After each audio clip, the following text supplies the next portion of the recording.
The president's wartime authority trumps U.S. laws against torture. Torture is only torture if it results in death or near death.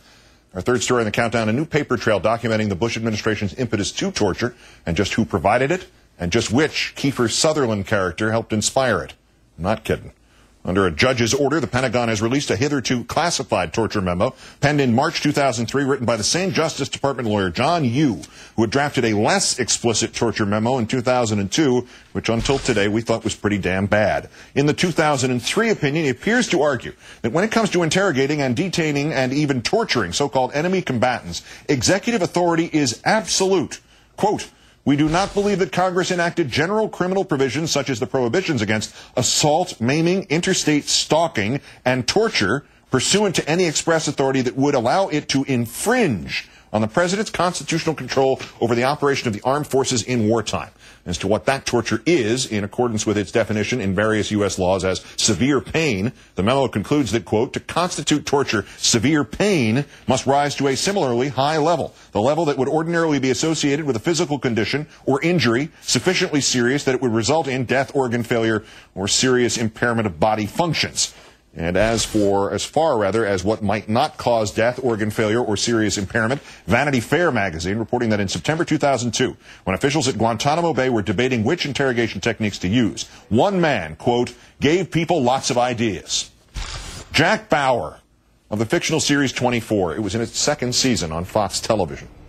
We're joined now by Jonathon Turley, the constitutional law professor and scholar of George Washington University. John, thanks for your time tonight.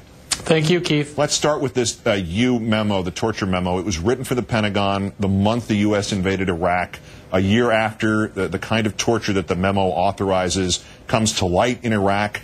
Does that sort of chain of sequence blow the administration's "it was a few bad apples in Abu Ghraib" argument out of the water? It does. I mean, I know John Yoo, and it's very personally disappointing to see his name on these memos. Of course, it's nothing new. But it destroys the idea that these were just hicks with sticks. You know, they blamed a West Virginia military unit and basically portrayed them as a bunch of thugs. But what they were doing is strangely similar to what is laid out carefully in these memos. And so the administration was able to force all the attention on the low-lying fruit and to protect themselves.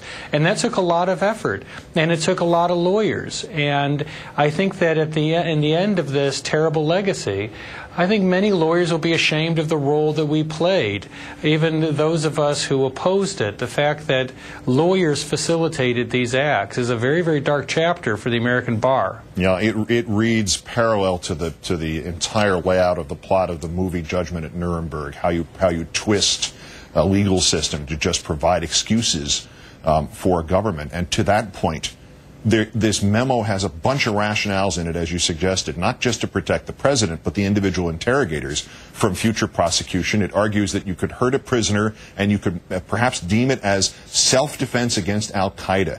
How far of a legal stretch is that? How on earth do you back that up? Well, it's not even a legal stretch. I mean, there's nothing to it. It's an effort to spin, to give some type of cover. You know, the president and his aides were very, very careful to go to the lawyers first so that they could make a claim that they were acting under some assumption of actual authority. But there really is none.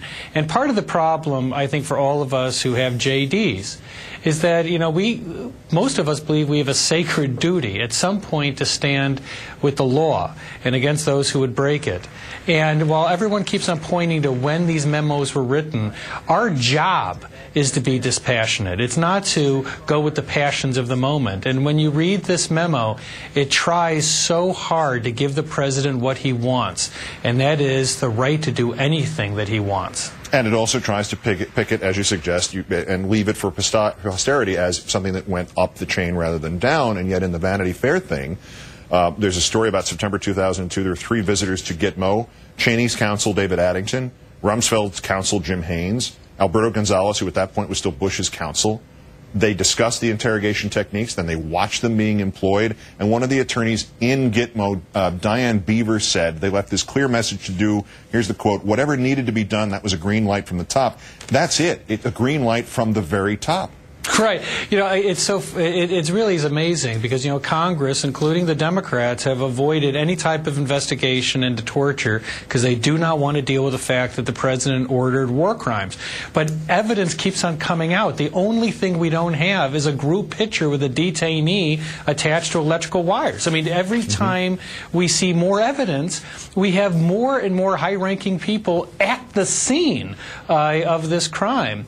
And what you get from this is that this was a premeditated and carefully orchestrated torture program. Not torture, but a torture program. And the only person who will ever actually be blamed for this will be Jack Bauer, correct? Well, that explains why torture is supposedly stopped. They're off season, so I guess they're just waiting. Thank goodness there was something good to that TV writer's strike. Constitutional law professor Jonathon Turley of George Washington University. As always, sir, greatest thanks. Thank you, Keith.